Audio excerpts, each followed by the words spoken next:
Riza, uy! Kanindot sa dapitan. Aha naman to akong mga classmates. Ako ra lagi diri usaay. Gibiyaan man tingali ko itong makagwanga, uy. Sige lang, pangitaan lang nako sila. Agay! Ay, sorry sir. Mapasaylo pa ko nimo sir. Bitaw sir. No answer? Diba sir, isa sa mga works ni Rizal kay ang letter to the young women of Malolos? Ay, no answer again? Sige na lang sir, mangutan ko nimo sir. Ngano di ay nasulat to Rizal ang letter ug unsa di ang sulod ato nga letter? Ay, no answer again? Alberto Itangcoy assembled 20 young women from prominent Chinese Filipino families in Malolos, Bulacan.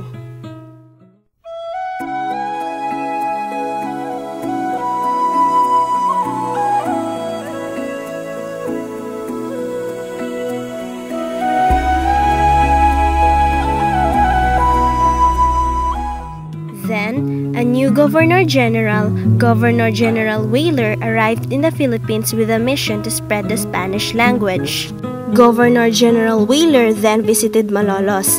Upon knowing this, the young women of Malolos sent a letter to the Governor General asking permission to open a night school for them to study Spanish language under Chodora Sandico.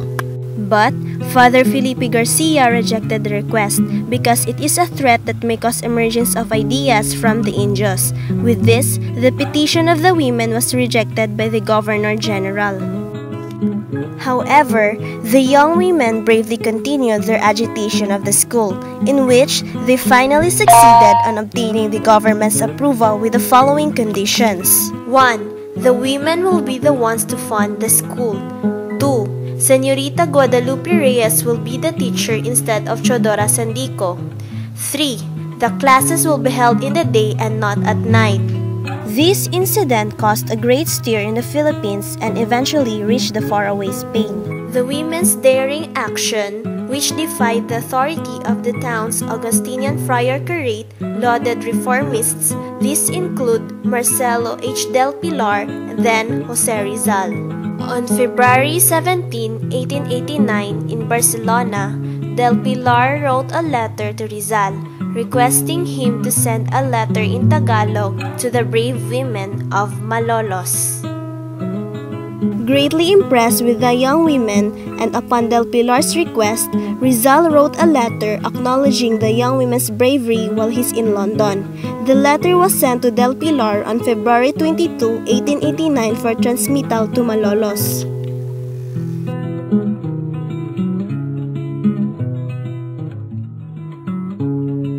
Rizal not only dedicates the letter to the young women of Malolos, but also to all the Filipino women. In Rizal's letter, he also emphasized the abuse of the friars in their spiritual authority. Rizal emphasized in his letter, first, the rejection of the spiritual authority of the friars, that is, not all of the priests in that time embodied the true spirit of Christ and His church. Most of them were corrupted by worldly desires and used worldly methods to effect change and force discipline among the people. Second, the defense of private judgment. That is, one must know what is right and wrong. Third, the qualities Filipino mothers need to possess.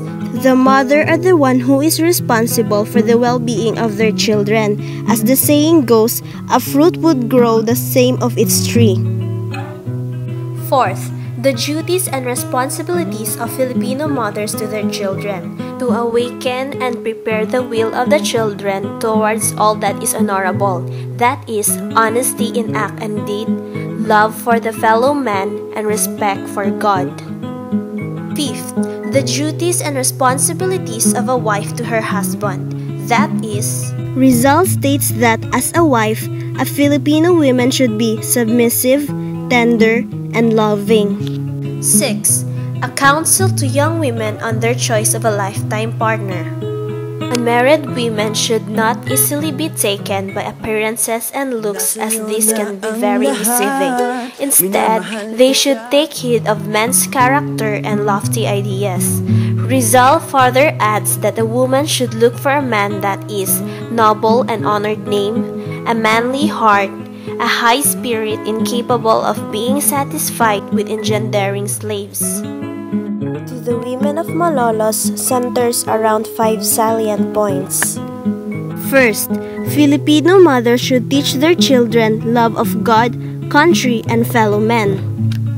Second, Filipino mothers should be glad and honored, like Spartan mothers, to offer their sons in defense of their country. Third, Filipino women should protect their dignity and honor. Fourth, Filipino women should educate themselves aside from retaining their good racial values. Fifth, faith is not merely reciting prayers and wearing religious pictures. It is living the real Christian way with good moral and manners. Rizal also stated in the last portion of his letter his observance on the situation of the country.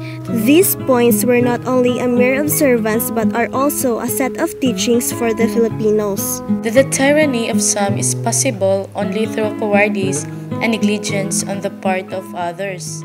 What makes one contemptible is lack of dignity and abject fear of him who holds one in contempt.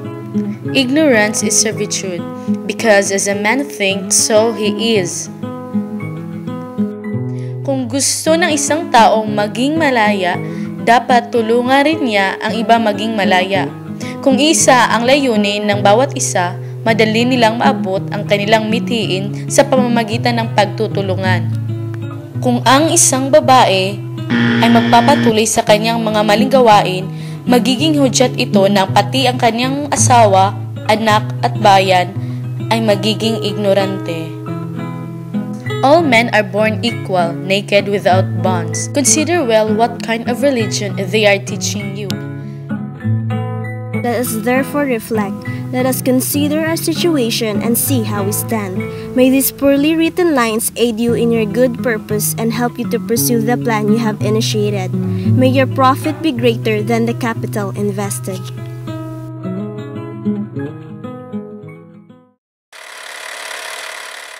Aha!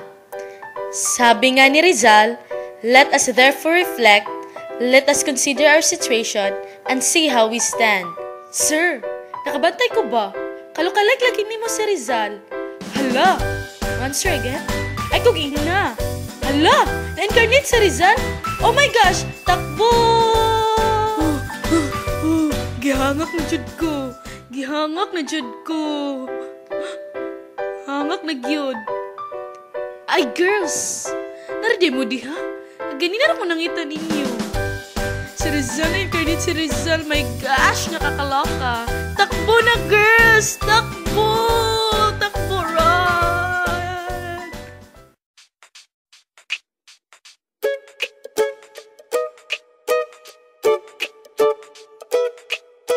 Nasa'yo na ang lahat, minamahal kita pagkat nasa'yo na ang lahat, pati ang puso ko. Oh, oh, oh, oh, na nasa'yo na ang lahat. Oh,